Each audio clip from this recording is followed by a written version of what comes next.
He came into the living room, and I could see it immediately. The anger twisted across his face like a mask. His jaw was clenched, his fists balled up at his sides, his eyes dark with something I didn't recognize. This wasn't my Dante. This wasn't the little boy who used to climb into my lap and ask me to read him stories. This wasn't the kid who'd cry when I left for work, begging me to stay home just one more hour. This was someone else. Someone I'd been watching emerge over the past few months. Someone I didn't know how to reach anymore. Please subscribe to my channel, as it means a lot to me, and tell your name, the city you're watching from. Before I could even open my mouth, before I could ask him what was wrong, he rushed at me. His hand came up fast, faster than I could process, and struck me hard across the face. The sound echoed through the room like a gunshot. Sharp, final, brutal. I stumbled back, my hand instinctively going to my cheek, feeling the heat spreading across my skin. The physical pain was immediate, but it was nothing compared to what I felt inside. Something shattered in that moment. Something that can't be put back together the same way it was before. Never in my life did I think my own son would lay a hand on me. Never. I stood there, frozen, staring at him. And he stood there too, breathing hard, his chest heaving, his eyes wild with anger and something else. Something that looked like fear or maybe regret, but was too late for that. The damage was done. The line had been crossed. And both of us knew there was no going back to the way things were before that moment. The room felt like it was spinning. Time seemed to stretch out, every second lasting an eternity. I could hear my own heartbeat pounding in my ears, could feel the sting on my face intensifying, could taste the bitterness rising in my throat. This was my son, my boy, my Dante, and he'd just attacked me in my own home. I wanted to say something. I wanted to grab him, shake him, demand to know what the hell he was thinking. But I couldn't find the words. They were stuck somewhere deep inside me, buried under layers of shock and pain and disbelief. So I just stood there, looking at him, and he looked back at me, and for a long moment, neither of us moved. Then he turned and walked away. Just like that. No apology. No explanation. Just the sound of his footsteps going back up the stairs, heavy and defiant, and then the slam of his bedroom door that shook the whole house. I sank back down onto the couch, my legs suddenly too weak to hold me up. My hand was still pressed against my face, and I could feel the heat there, the throbbing that would turn into a bruise by morning. But that wasn't what hurt. That wasn't what made me feel like I couldn't breathe. It was a realization that I had lost him. Somewhere along the way, somehow, I'd lost my son. But let me back up. Let me tell you how we got here, because this didn't happen overnight. This wasn't some sudden explosion out of nowhere. No, this had been building for a long time. Months, maybe even years, if I'm being honest with myself. I tried to be patient, to guide him the best way I knew how. But when your son stops listening, when they start seeing you as the enemy, it's a tough pill to swallow. I thought I was doing right by him, but maybe I wasn't. Dante used to be a good kid. I'm not just saying that because I'm his father. He really was. Smart, respectful, curious about the world. He'd sit at the dinner table and ask me questions about everything. About my work, about history, about what it was like when I was growing up. He wanted to know things. He wanted to understand. And I loved that about him. I loved watching his mind work. Seeing him piece things together, helping him navigate this complicated world we live in. But something changed. I can't pinpoint exactly when it started, but looking back now, I can see the signs I missed. It was gradual at first. Small things. He started spending more time in his room, less time with the family. He'd come home from school and go straight upstairs without saying hello. He'd skip family dinners, claiming he wasn't hungry or had homework to do. He'd respond my questions with one-word answers, if he responded at all. I told myself it was normal. Teenagers pull away from their parents, right? They need space, independence, their own identity separate from their family. I remember being 17 myself. Remember that hunger for freedom, that feeling that your parents just don't understand what you're going through. So I gave him space. I tried not to push too hard. Tried not to be that overbearing father who suffocates his kid with rules and expectations. But the space I gave him, he filled it with things I didn't approve of. Things I didn't even know about until it was too late. The defiance started showing up in bigger ways. He'd break curfew, not by a few minutes, but by hours. I'd wait up for him, watching the clock tick past midnight, past 1 in the morning, past 2, my worry turning into anger, my anger turning into fear. And when he'd finally come home, smelling like God knows what, his eyes bloodshot, his movements unsteady, he'd brush past me like I wasn't even there. Where were you? I'd demand. Out, he'd say. Out where? It's 2 in the morning, Dante. You were supposed to be home at 11. I lost track of time. Lost track of time? Boy, don't play games with me. Who were you with? What were you doing? Nothing. Just hanging with friends. What friends? I don't even know your friends anymore. You don't bring them around here. You don't tell me anything about your life. Because you wouldn't understand. And there it was. That phrase has started appearing more and more in our conversations. You wouldn't understand. Like I was some ancient relic from a bygone era, incapable of comprehending the complexities of modern teenage life. Like everything I'd been through, everything I'd survived, everything I'd learned, none of it mattered because I was just too old, too out of touch, too disconnected from reality. That stung. Every single time he said it, it cut deep because I was trying. God, I was trying so hard to understand him, to reach him, to bridge the gap that was growing wider between us every day. But every time I extended my hand, he'd slap it away. Every time I tried to talk to him, he'd shut me down. Every time I tried to set boundaries, he'd push back harder. The fights got worse, more frequent, more intense. Voices raised, doors slammed, things said that couldn't be taken back. I'd tell him he needed to follow the rules of the house. He'd tell me the rules were stupid, outdated, controlling. I'd tell him he needed to show respect. He'd tell me respect is earned, not demanded. I'd tell him I was his father, and he'd live under my roof by my rules. He'd tell me he couldn't wait to get out of this house, away from me, away from everything. Every conversation felt like going to war. Every interaction felt like walking through a minefield, never knowing what would set him off, what would trigger another explosion.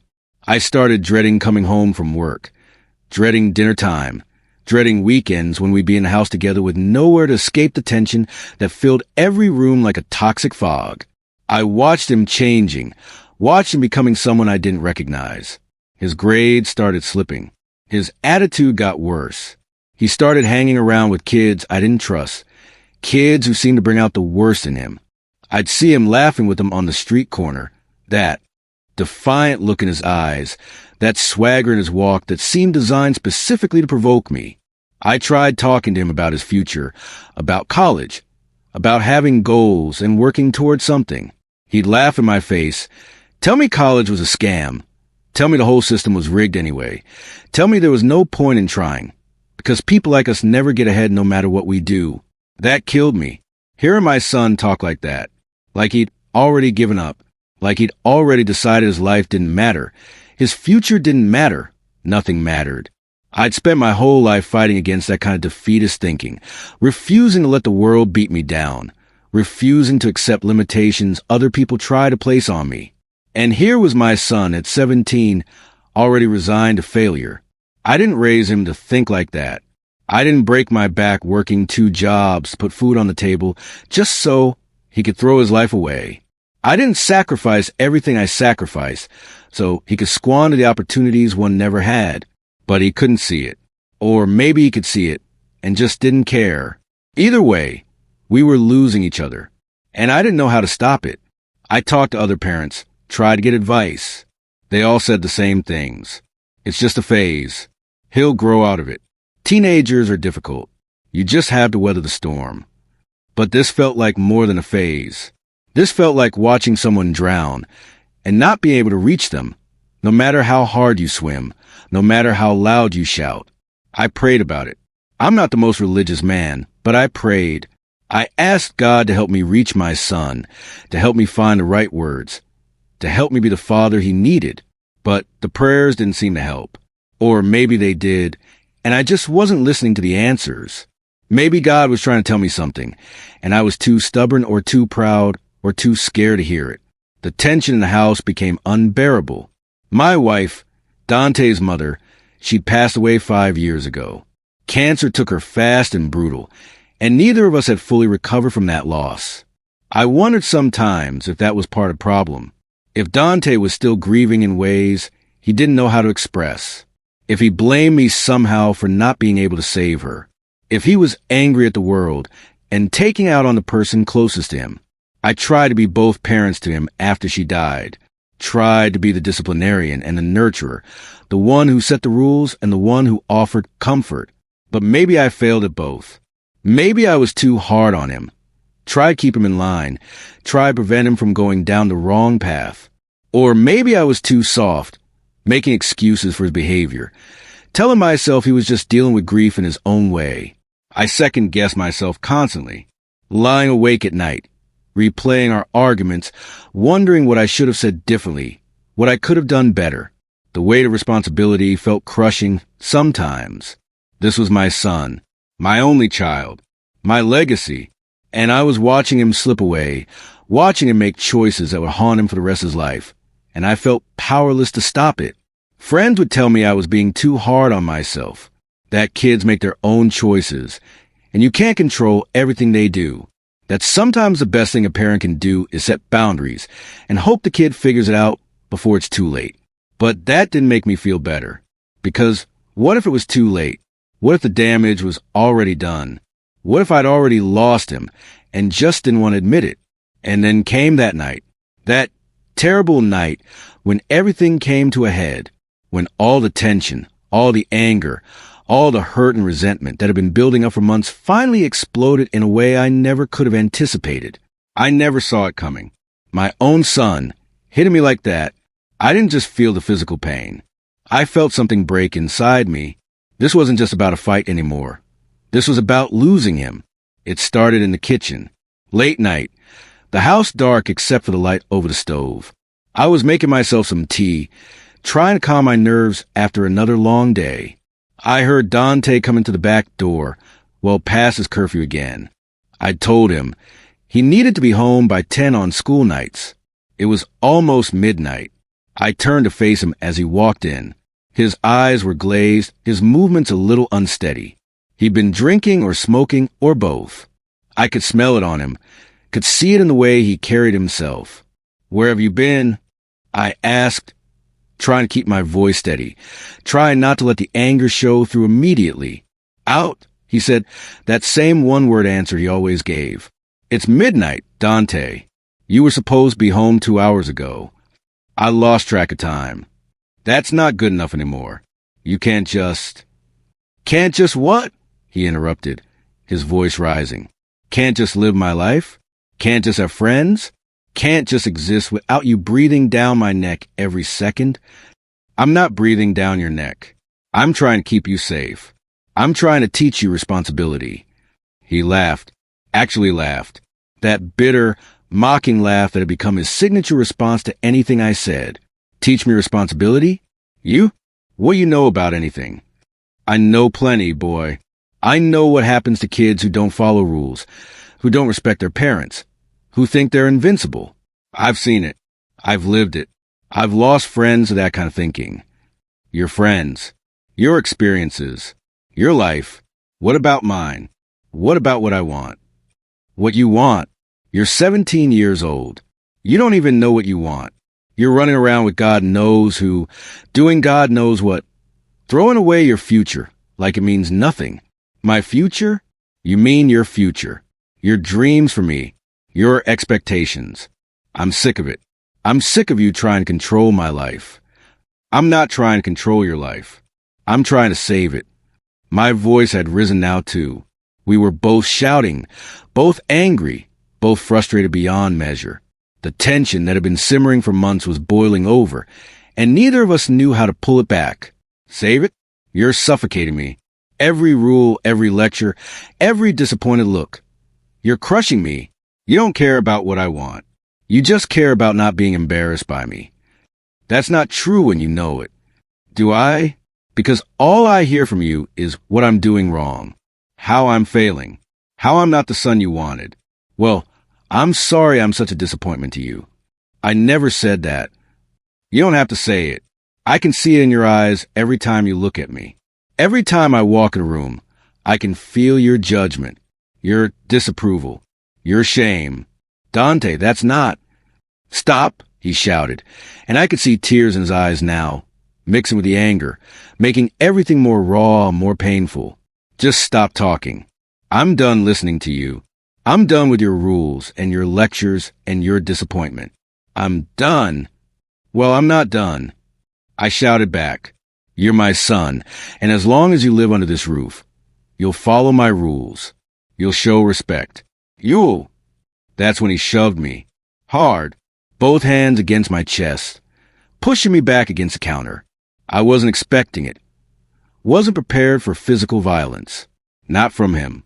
Never from him. I stumbled, caught myself on the edge of the counter, looked up at him in shock. Dante, don't you dare. But he wasn't listening anymore. His face was contorted with rage, with pain, with something I couldn't identify. He was beyond reason, beyond words. And before I could react, before I could protect myself, his fist came up and connected with my jaw. The impact sent my head snapping to the side. Stars exploded across my vision. Pain, sharp and immediate, radiated from the point of contact, spreading through my skull, down my neck. I fell back against the counter again, my hand going to my face, feeling the already swelling flesh, tasting blood in my mouth. For a moment, everything went silent. No sound except our breathing, mine ragged and shocked, his heavy with emotion and exertion. Time seemed to stop. The kitchen light seemed too bright, too harsh, illuminating this moment that I wished desperately was happening to someone else, in some other family, in some other world. I looked at him, really looked at him, and I saw it all there in his eyes. The anger, yes, but also the hurt, the confusion, the fear, the regret that was already starting to creep in. He was 17, but in that moment, he looked like a child who just done something terrible and didn't know how to take it back. But it was too late. The damage was done. The unthinkable had happened. My son had struck me, had attacked me in my own home, had crossed a line that couldn't be uncrossed. I wanted to say something, wanted to reach for him, to grab him, to demand an explanation, to make him understand the magnitude of what he'd just done. But I couldn't move, couldn't speak, could barely breathe. He stood there for a few more seconds, his chest heaving, his hands still clenched into fists, his eyes wide with shock at his own actions. Then, without a word, he turned and ran. I heard him taking the stairs two at a time, heard his bedroom door slam so hard that picture frames rattled on the walls downstairs. And I was left standing in the kitchen, my hand pressed against my throbbing jaw, my heart breaking into pieces that I knew would never fit back together quite right. This wasn't just about a fight anymore. This wasn't just about teenage rebellion or generational differences or the normal struggles between parent and child. This was something darker, something deeper, something that threatened to destroy what little remained of our relationship. I had lost him. In that moment, standing in my kitchen with blood in my mouth and tears in my eyes, I had to face the truth I'd been avoiding for months. I had lost my son. I spent the whole morning thinking, wondering if I could have done something different, wondering if this was my fault. But then I realized I wasn't just going to let him walk all over me. I couldn't let this go. Not like that. I didn't sleep that night. How could I? I sat in the kitchen until dawn, ice pressed against my face, replaying events over and over in my mind like a movie stuck on repeat. Every time I closed my eyes, I saw his fist coming toward me. Every time I tried to quiet my thoughts, I heard the sound of that impact echoing in my ears. My jaw ached. By morning, a bruise had bloomed across my face, dark purple spreading from my jaw up toward my cheekbone. I looked at myself in the bathroom mirror and barely recognized a man staring back, not because of the bruise, but because of the defeat in his eyes, the lost, broken look of a father who'd failed his child. I called in sick to work. First time in 3 years I'd done that, but I couldn't go out in public like this. Couldn't face people's questions about what happened to my face. Couldn't pretend everything was fine when my whole world had just shattered. Dante didn't come downstairs. I could hear him moving around in his room, the creak of floorboards, the sound of his desk chair rolling, the faint murmur of music playing. He was awake, but he wasn't facing me, wasn't ready to confront what he'd done. And I sat there at the kitchen table, my coffee growing cold in front of me, my mind running in circles, trying to figure out what to do next. Part of me wanted to go up there and drag him out of his room, wanted to make him look at what he'd done to my face, wanted to demand an apology, an explanation, something that would make sense of this nightmare. But another part of me was afraid of what might happen if I pushed him, afraid he might lash out again, afraid I might say something I couldn't take back. So I sat, and I thought, and I tried to piece together where everything had gone wrong. Was it my fault? Had I been too strict? Too demanding? Had I pushed him away with my rules and expectations? Had I failed to show him enough love, enough understanding, enough grace? Or had I been too soft? Too permissive? Had I let things slide that should have been addressed? Had I made excuses for behavior that deserved consequences? Had I failed to hold the line when holding the line was exactly what he needed? The questions spiraled endlessly, each one leading to another, each answer splitting into more questions, until my head ached as much as my jaw. I thought about my own father. Strict man, hard man, didn't tolerate disrespect or disobedience. He'd raised me with a firm hand and high expectations, and I'd resented him for it when I was young. But as I got older, I understood. I saw the method in what had seemed like madness. I appreciated the boundaries he'd set, the discipline he'd instilled, the values he'd taught me. I tried to raise Dante the same way, but the world had changed. What worked for my father's generation didn't necessarily work now. Kids today had different pressures, different challenges, different influences. Maybe I'd been trying to parent a 21st century child with 20th century methods. But then again, some things shouldn't change. Respect, responsibility, accountability. Those weren't old-fashioned concepts. Those were fundamental to becoming a decent human being. And if Dante couldn't learn those things, what kind of man was he going to become? I thought about his mother. God, I missed her. She'd always known how to reach him in ways I couldn't. She'd had a gentleness, a patience, a way of listening that made people want to open up to her. When Dante was struggling with something, she could draw it out of him, help him process it, guide him to the right conclusion without making him feel judged or controlled. I wasn't like that. I was more direct, more blunt, more focused on solutions and emotions. And maybe that was part of the problem. Maybe Dante needed someone who would listen without immediately trying to fix things. Maybe he needed space to express his feelings without being told what to do about them. But she was gone, and I was all he had. And clearly I wasn't enough. The morning dragged on. The sun rose, light filtering through the kitchen window, illuminating the dust particles floating in the air. Normal sound of the neighborhood starting their day filtered in. Car engines starting, dogs barking, someone's lawnmower roaring to life. The world was going on as usual, oblivious to the fact that mine had just fallen apart. Around 11, I heard Dante's door open, heard him walking to bathroom, heard the shower start.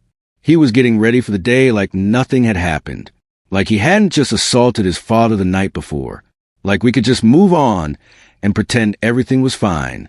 That's when I knew I couldn't let this go. I couldn't sweep it under the rug and hope things got better on their own. Something had to change. Someone had to take action. And since I was the parent, the responsibility fell on me. I'd spent the whole night wrestling with guilt and self-doubt, questioning every choice I'd ever made as a father. But as the morning light grew stronger, as I sat there with my swollen jaw and broken heart, something shifted inside me. This wasn't all my fault. I'd made mistakes, sure. Every parent does. But Dante had made choices too. He'd chosen to disrespect me. He'd chosen to break the rules. He'd chosen to lash out with violence instead of words. And those choices had consequences. I wasn't going to let him off the hook. I wasn't going to make excuses for him, or rationalize his behavior, or convince myself that this was just teenage angst that would pass with time. No, he'd crossed a line that demanded a response. and I was going to give him one. But what? What do you do when your own child attacks you? How do you respond in a way that's both fair and effective? How do you balance love with discipline, compassion with accountability, understanding with consequences? I didn't have the answers, but I knew I had to do something, had to make a stand, had to show Dante that actions have repercussions, that respect isn't optional, that violence solves nothing and only makes everything worse. I heard the shower shut off, heard him moving around in his room again. Soon he'd come downstairs, and we'd have to face each other. And when that happened, I needed to be ready, needed to know what I was going to say, what I was going to demand, what boundaries I was going to set. I thought about kicking him out. The thought had crossed my mind more than once during that long night, just telling him to pack his things and leave. He wanted independence. He wanted to live by his own rules. Fine. Let him see how that works out in the real world. Let him figure out how hard life is when you don't have a roof over your head, or food in your stomach, or someone who cares whether you come home at night. But I couldn't do it, despite everything. Despite the pain and the anger and the disappointment, I couldn't put my 17-year-old son out on the street. That would solve nothing. It would only push him further away, only reinforce his belief that I didn't care about him, only give him more reasons to resent me. No, kicking him out wasn't the answer. But letting him stay without consequences wasn't the answer either.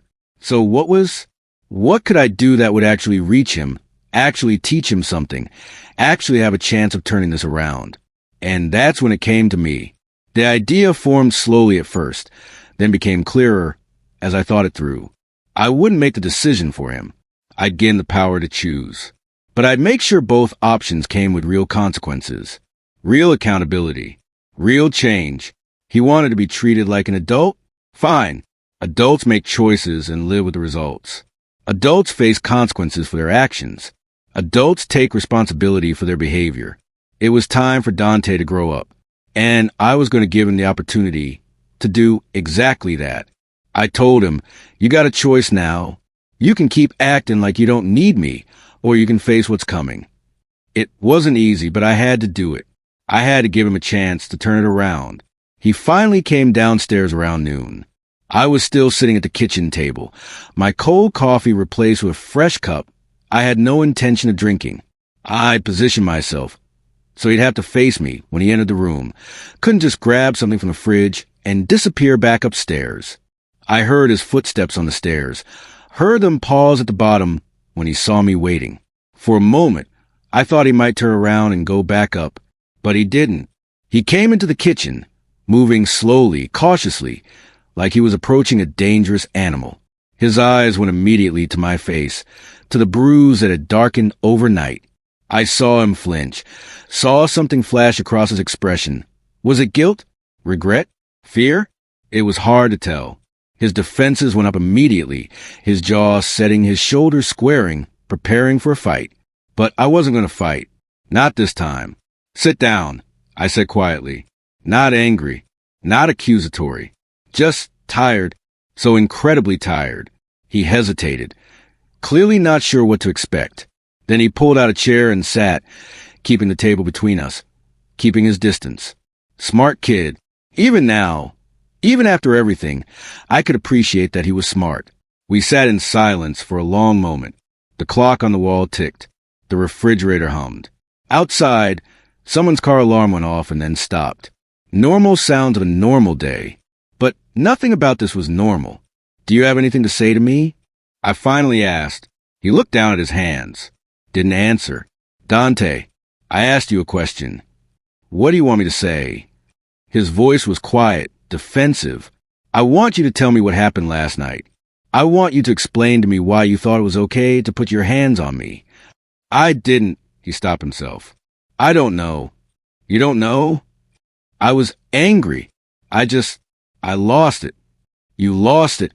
I repeated, letting the words hang there. My son, my only child, the boy I've raised and provided for and loved since the day he was born, he lost it and decided to attack me. I didn't mean to. Didn't mean to what? Didn't mean to hit me? Because you did. Didn't mean to hurt me? Because you did. Didn't mean to disrespect me. To cross every line there is between a parent and child? Because you did that too. He was crying now, quiet tears running down his face, though he would try to hide it, try and stay tough, try not to let me see how affected he was. I'm sorry, he whispered. Are you? Are you really sorry, Dante? Or are you just sorry you got caught? Sorry there might be consequences. I'm sorry I hit you. His voice rose, defensive again. What else do you want from me? I want to know why. I said, my own voice rising despite my intention to stay calm. I want to understand what's going on with you. Because this isn't normal. This isn't who you are. Or at least, it's not who I thought you were. Maybe you don't know who I am. Then tell me. Help me understand. Because from where I'm sitting, all I see is a kid who's throwing his life away, who's disrespecting everyone who cares about him, who's making choices that are going to destroy his future. And I don't know why. He was quiet for a long time. I could see him struggling, emotions warring across his face. Part of him wanted to open up, wanted to explain, wanted to bridge the gap between us. But another part was too angry, too hurt, too convinced that I wouldn't understand anyway. You want to know why? He finally said. Because I'm tired. I'm tired of trying to be the son you want me to be. I'm tired of your rules and your expectations and your disappointment. I'm tired of feeling like I'm never good enough, like nothing I do is ever right, like I'm constantly failing you. Dante. No, let me finish. He stood up now, pacing, the words pouring out like they'd been building up for years. Mom died and everything changed. Everything. And you expect me to just... What? Get over it? Move on? Pretend like there's not this giant hole in our lives where she used to be? I never said. You didn't have to say it. You just kept pushing forward like nothing happened. Working all the time. Focusing on providing for us. Making sure we had food and clothes and a roof over our heads. And yeah, that's important. I get that. But what about the rest? What about the fact that I lost my mother and you just shut down? You became this hard, distant person who only cares about rules and respect and doing the right thing.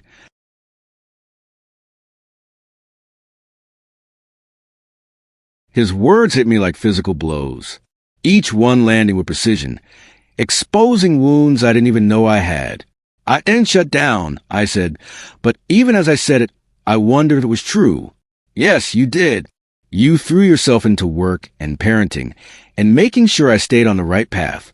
But you never talked to me about her, never asked how I was feeling, never let me see you grieve. It was like you decided emotions were a luxury we couldn't afford anymore. I sat there, stunned. Was this true? Had I really done that? Looking back, maybe I had. After his mother died, I've been so focused on keeping things together, on making sure Dante didn't fall apart, on maintaining some sense of normalcy and stability. Maybe I had buried my own grief. Maybe I had become harder, more rigid, more focused on control, because everything felt so out of control. You're right, I said quietly. You're right, and I'm sorry. I should have done better. Should have talked to you more. Should have let you see that I was hurting too. Should have created space for both of us to grieve. He stopped pacing, looking at me in surprise, like he'd expected me to argue, to defend myself, to deny what he was saying. But that doesn't excuse what you did. I continued. It doesn't make it okay that you've been breaking rules, disrespecting me, and last night you crossed a line that can't be uncrossed. You hit me, Dante. You attacked your own father, and there have to be consequences for that. I know, he said, his voice small. Do you? Do you really understand what happened last night? Because I don't think you do. I don't think you understand that when you put your hands on someone, especially someone who loves you, someone who would die for you, you destroy something that's very hard to rebuild. Trust, safety, the basic foundation of our relationship. He sat back down, his head in his hands. I know. I'm sorry. I don't know what else to say. Sorry isn't enough this time. I took a deep breath, preparing to lay out what I decided. So here's what's going to happen. I'm going to give you a choice. 2 options, and you're going to have to decide which path you want to take. He looked up at me, fear in his eyes. Option 1, you leave. You pack your things and you go. You want independence? You want to make your own rules? Fine. Go make them. Find somewhere else to live. Figure out how to support yourself. Live your life however you want without me breathing down your neck. I'll give you a week to find a place. After that, you're on your own. I could see the panic rise in his face, but I continued. Option 2, you stay. But if you stay, things change. Completely. You follow every rule I set. You start seeing a therapist to deal with your anger. You get a part-time job to learn responsibility and the value of hard work. You come straight home after school and work. You earn back privileges one at a time by proving you can be trusted. And most importantly, you never, and I mean never, raise your hand to me or anyone else in this house again. If you do, you're gone. No second chances. That's not fair. Fair. I almost laughed. You want to talk about fair? Is it fair that I work 60 hours a week to provide for you? Is it fair that I've sacrificed everything to give you opportunities one never had? Is it fair that I've loved you unconditionally your entire life, and you repay me by attacking me in my own home? He didn't have an answer for that. These are your options, Dante. Choose independence and figure out on your own, or choose to stay and do the hard work of earning back my trust and becoming the man I know you can be. But you don't get to stay here and keep acting like your actions don't have consequences. Those days are over. The silence that followed was heavy, oppressive. I could see him processing, weighing his options, trying to figure out if I was bluffing. I wasn't. I need time to think, he finally said. You've got until tomorrow morning, 8 a.m. You give me your answer then. And whatever you choose, you have to commit to it. No changing your mind halfway through. No backing out when it gets hard. You make a choice and you see it through. That's what being an adult means. He nodded slowly, then stood up and left the kitchen without another word. I heard him go back upstairs, heard his door close. Not slam this time, just close quietly. And I sat there, wondering if I just made the right decision or the biggest mistake of my parenting life. He paid the price for what he did, and so did I. But we both learned something. He learned that he couldn't just do whatever he wanted without consequences. And I learned that love doesn't always mean softening the blow. Sometimes it means making hard decisions. The next morning, I was up before dawn. Couldn't sleep anyway. I'd spent another night in that kitchen chair, drinking coffee, watching the clock, wondering what Dante would choose. Part of me hoped he'd choose to leave, get out there in the real world, realize how good he had it, come crawling back ready to appreciate what he'd taken for granted. That was the angry part of me, the hurt part, the part that wanted him to suffer a little so he'd understand. But the bigger part, the father part, prayed he'd choose to stay. Because for all my tough talk about kicking him out, I knew what the world could do to a 17-year-old kid with no support system. I'd seen it. I'd lived in neighborhoods where kids Dante's age ended up dead, or in prison, or strung out on drugs, because nobody was there to guide them, to catch them when they fell, to believe in them when they stopped believing in themselves. At 8 a.m. exactly, I heard his footsteps on the stairs. He came into the kitchen looking like he hadn't slept much either. His eyes were red, his face drawn. But there was something different about him. Something in the way he carried himself that hadn't been there yesterday. He sat down across from me, without being asked. "I want to stay," he said quietly. I felt relief wash over me, but I didn't let it show. "You understand what that means? What you're committing to?" "Yes." "Tell me. I need to hear you say it." He took a deep breath. "It means following your rules. All of them. It means going to therapy, getting a job, proving I can be trusted.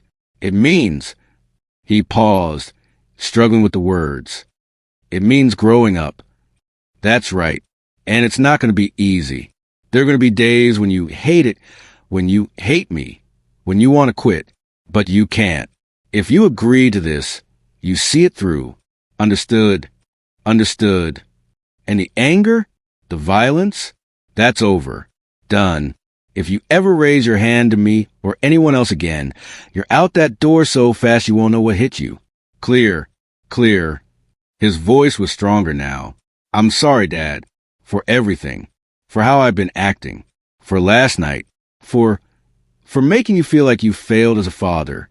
You didn't. I failed as a son. Those words broke something open in me. All the anger, all the hurt, all the disappointment. It didn't disappear, but it shifted, made room for something else. Hope, maybe, or at least the possibility of it. We both made mistakes, I said, me included. I should have been more present emotionally. Should have talked to you more about your mom, about what we were both going through. Should have seen the signs that you were struggling instead of just focusing on rules and discipline. You were trying your best. So were you? We lost our way for a while. He nodded, tears in his eyes again. So what happens now? Now comes the hard part. Tomorrow, you're going to start looking for a job. Any job. I don't care if it's flipping burgers or bagging groceries. You need to learn what it means to work for something. I'm also going to set you up with a therapist. Dr. Morrison, he's good. Specializes in teens dealing with grief and anger issues. You'll see him twice a week to start. Okay. Curfew is 10 p.m. on weeknights, midnight on weekends. You miss it, you lose privileges. You come home drunk or high, you're done. You want to go out with friends. I need to know where, with who, and when you'll be back. And I'm going to start checking in with your teachers weekly about your grades and behavior. I could see him wanting to argue about some of this old habits dying hard, but he caught himself, took a breath, and just nodded. There's one more thing. I said, we're going to have dinner together every night. No phones, no TV, just us talking. Really talking. About our days. About what's going on in our lives. About whatever's on our minds. Your mom used to insist on that. And we let it slide after she passed. Time to bring it back. I'd like that, he said quietly. And you know what? So would I. The days that followed weren't easy. I won't pretend they were. Dante struggled with the structure, with the accountability, with having to answer to me about everything. There were moments of frustration on both sides, moments when the old patterns tried to reassert themselves. But there were also breakthroughs. Small ones at first, but meaningful. He got a job at a local grocery store. Hated it at first. Complained about the early morning shifts and a demanding manager. But after a few weeks, I noticed something changing. He started taking pride in doing the work well. Started talking about his co-workers like they were friends. Started understanding the value of that paycheck. He earned himself. The therapy was harder. Dr. Morrison pushed him to confront things he'd been avoiding. His grief over his mother, his anger at me, his fear about the future. There were sessions that left him raw and emotional, days when he came home and went straight to his room without talking. But slowly, gradually, he started opening up more, started expressing his feelings with words instead of actions. And those dinners, those became sacred. At first, they were awkward, both of us not sure what to talk about, dancing around the elephant in the room. But as weeks went by, we started really communicating. He'd tell me about his day, about challenges at school or work, about things he was thinking about. And I'd share, too, stories from my own life, lessons I'd learned, mistakes I'd made. One night, about a month in, he asked me about his mother. Really asked, in a way he hadn't since she died. What was she like when you first met her? He asked over spaghetti I'd made from her recipe. And I told him about the shy girl in the church choir who caught my eye, about our first date, which I completely botched by taking her to a restaurant that was way above my budget and then not being able to afford dessert, about how she'd laughed at my embarrassment instead of judging me, had suggested we go get ice cream somewhere cheap instead. She had this way of making everything okay. I said, no matter how bad things got, how stressed or worried I was, she could always find the silver lining, could always make me laugh, could always remind me what was really important. I miss her, Dante said. Me too, son. Every single day. Do you think she'd be disappointed in me? In how I've been acting? I thought about that carefully before answering. I think she'd be heartbroken about the pain you were going through. But I also think she'd be proud of you for choosing to turn it around, for doing the hard work to become better. He nodded, processing that. I want to make her proud. And you too. You're already doing that. Every day you show up, Every day you push through when it's hard. Every day you choose to do better. That makes me proud. Those words seemed to mean something to him. I could see it in his face. The way he sat up a little straighter. The way his eyes got a little brighter. It wasn't all smooth sailing. There were setbacks. A few times he missed curfew by a few minutes, and we had to have tough conversations about it. Once he came home from a friend's house smelling like marijuana, and I had to follow through on my promise. Grounded for 2 weeks, no exceptions. He was angry about that. Argued that it was just one time, that he barely smoked any, that all his friends did it, so what was a big deal? But I held firm. Rules are rules. Consequences are consequences. And if I backed down now, he'd learn that my word meant nothing. After those 2 weeks, though, he came to me, apologized for testing the boundaries, said he understood why I'd done what I did, even if he didn't like it at the time. That's when I knew we were making real progress. When he could see past his own immediate frustration to understand the bigger picture, the bigger lesson. His grades started improving. Not dramatically, he dug himself a pretty deep hole, but steadily. His teachers reported that he was more engaged in class, more respectful, more focused. One of them even called me to say she'd seen a real change in him and wanted me to know. At work, his manager gave him more responsibilities, put him on the schedule for more hours, eventually promoted him to a shift leader position, which came with a small raise and a lot more accountability. I watched my son growing up, really growing up, not just getting older, but maturing, developing character, learning what it means to be a responsible adult. And while part of me mourned the loss of his childhood, another part felt a deep sense of pride. This is what I've been trying to teach him all along. This is what all those rules and expectations had been about. Not control for the sake of control, but preparation for life. Because the world wasn't going to coddle him. The world was going to demand things from him. Responsibility, accountability, respect, hard work. And I needed to make sure he was ready. The therapy helped both of us understand each other better. Dr. Morrison suggested a few joint sessions. And though I was resistant at first, they ended up being incredibly valuable. We talked about our different communication styles, about how my way of showing love through providing and protecting didn't always match what Dante needed, which was more emotional connection and vulnerability. Your father loves you deeply, Dr. Morrison told Dante during one session. But he grew up in a generation where men weren't taught to express emotions openly. Showing love meant working hard, keeping you safe, setting boundaries to protect you. He needs to learn that you also need words, affirmation, emotional presence. And you, he turned to me, need to understand that these aren't weaknesses. They're necessities. That stung a little, but it was true. I'd always thought action spoke louder than words. Thought that working 2 jobs, keep a roof over our heads said, I love you more than any words could. But Dante needed to hear it too. Needed to see the emotional side of me I'd kept locked away since his mother died. So I started trying. Started telling him I was proud of him. Started hugging him more, even though it felt awkward at first. Started opening up about my own feelings, my own fears, my own struggles. And you know what? It got easier. The more I did it, the more natural it felt. And the more I opened up, the more he did too. I don't know what's next. I don't know if Dante's going to turn it around completely, or if we'll ever get back to what we used to be. But I do know one thing. I've given him a chance. And maybe that's all I can do. 6 months have passed since that terrible night. 6 months since my son hit me. 6 months since I gave him the choice that changed both our lives. The bruise on my jaw faded weeks ago, but the memory hasn't. I don't think it ever will. And maybe that's okay.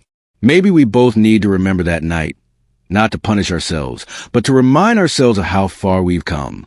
Dante is still in therapy, still working at the grocery store, though he's talking now about community college, about maybe studying business management, still following the rules, still coming home on time, still having dinner with me every night. But more than that, he's becoming someone I recognize again. Not the little boy he was, but someone new, someone stronger, more mature, more aware of himself and the world around him. Someone who's learning from his mistakes instead of being defined by them. We still have our moments, still disagree sometimes, still get frustrated with each other.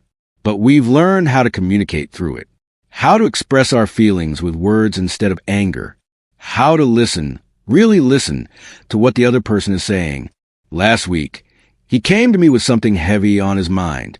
I could see in the way he approached me, hesitant but determined. "Dad, can we talk?" "Of course. What's on your mind?" He sat down, took a breath. "I've been thinking a lot about that night, about what I did to you. Dante, we've moved past." "No, let me say this. I need to say it." He looked me in the eye. "What I did was unforgivable.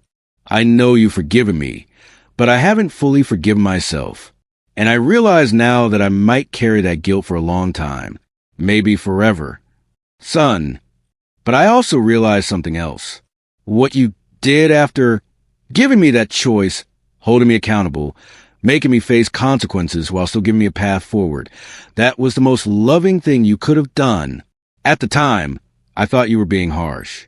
But now I understand. You were saving me from myself." I felt my throat tighten with emotion. I was doing what I thought was right, what I hoped was right.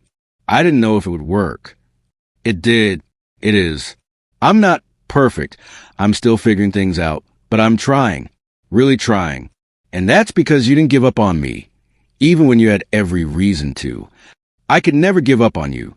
Dante, you're my son. That doesn't mean I'll accept any behavior from you, but it does mean I'll always be here, always believe you can do better, always hope for your success. I know that now. I didn't before, but I do now. We sat there for a moment, letting the weight of those words settle between us. "There's something else," he said.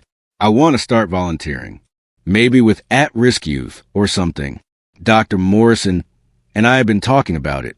I think sharing my story, helping other kids who are going through what I went through, I think that might help me process everything.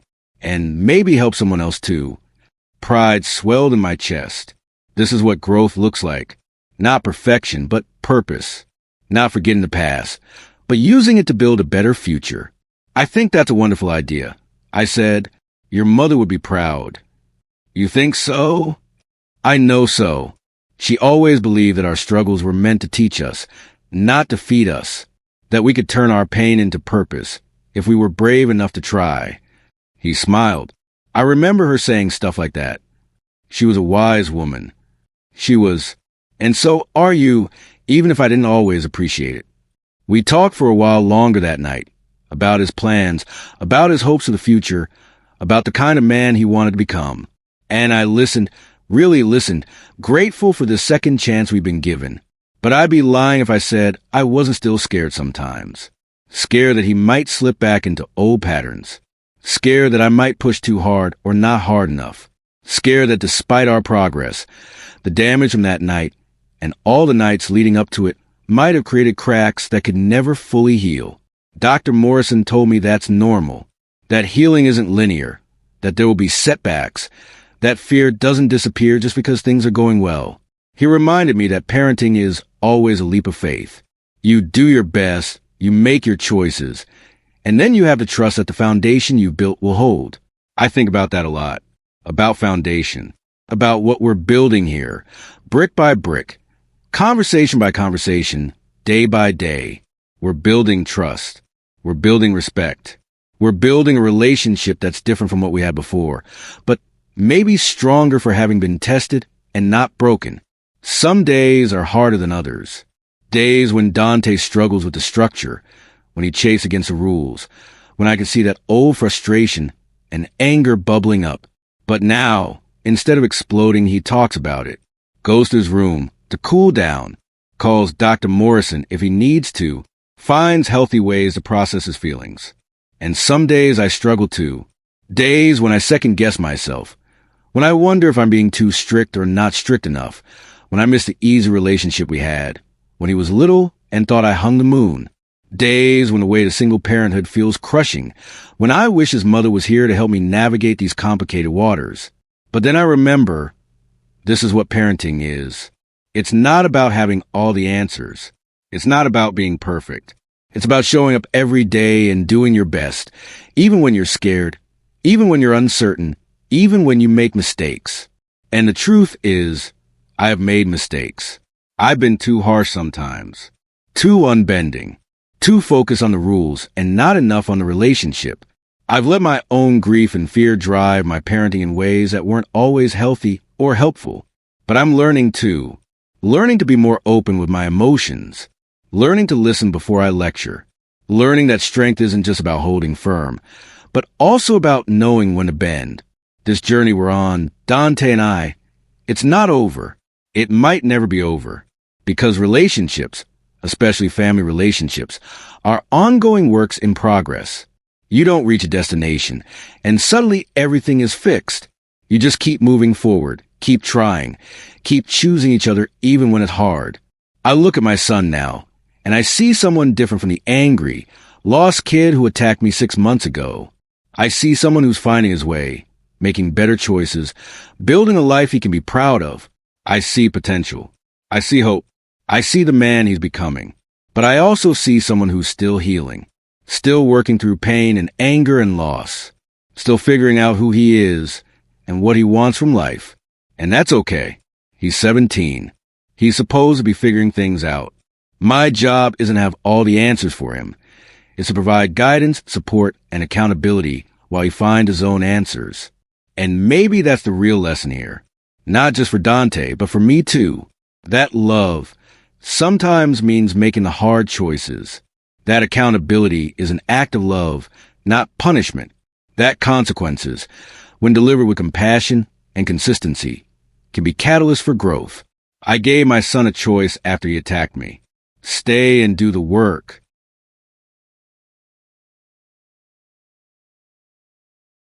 Or leave and figure it out alone. He chose to stay. He chose to do the work.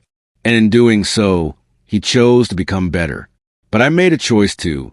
I chose to hold him accountable while still holding on to hope. I chose to enforce consequences while still offering compassion. I chose to be the father he needed, even when it meant being the father he didn't want.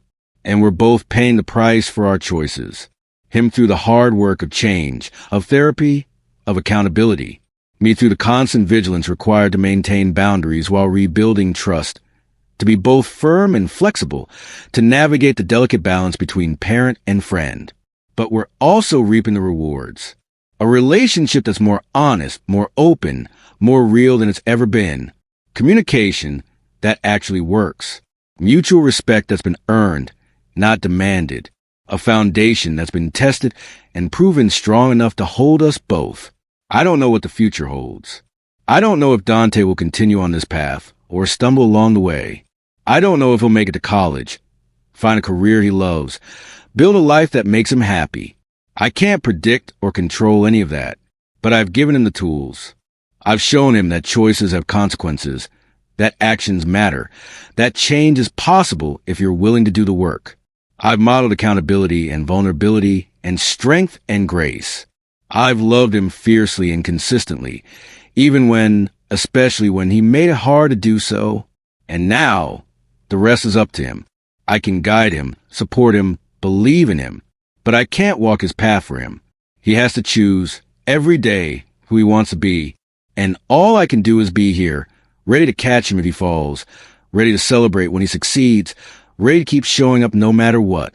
That's what being a father means.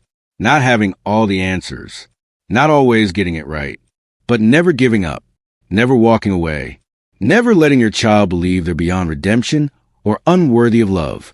So when I sit here now, in this kitchen where so much has happened, where my son once struck me in anger and where we now share dinner every night, I feel many things. Sadness for what we lost, pride in what we built, fear about what might come, hope for what could be, but mostly I feel love. Complex, messy, imperfect love that has been tested and refined by fire. Love that has learned to be both soft and strong, both forgiving and firm, both patient and persistent. This is what tough love looks like. Not cruelty disguised as discipline, not abandonment disguised as independence, but accountability paired with compassion, consequences paired with care, boundaries paired with belief that change is possible. My son attacked me, and the next day, I gave him a choice A real choice with real stakes and real consequences. And he chose growth. He chose accountability. He chose to become better. And I chose to believe in him, to stand beside him, to hold him to a higher standard because I know he's capable of reaching it. We both paid the price. And we're both still paying it every day in the hard work of rebuilding what was broken. But we're doing it together. And that makes all the difference. I don't know what tomorrow will bring. I don't know if our story has a happy ending, or if it's still too early to tell. I don't know if we'll ever fully heal from that night, or if the scars will always be there, reminders of how close we came to losing each other completely. But I do know this. We're still here, still trying, still choosing each other, day after day after day. And maybe that's enough. Maybe that's all any of us can do. Keep showing up, keep trying, keep believing that love and accountability and hope can transform even the most broken relationships. My son attacked me, but he's still my son, and I'm still his father. And that bond, tested though it's been, remains unbroken.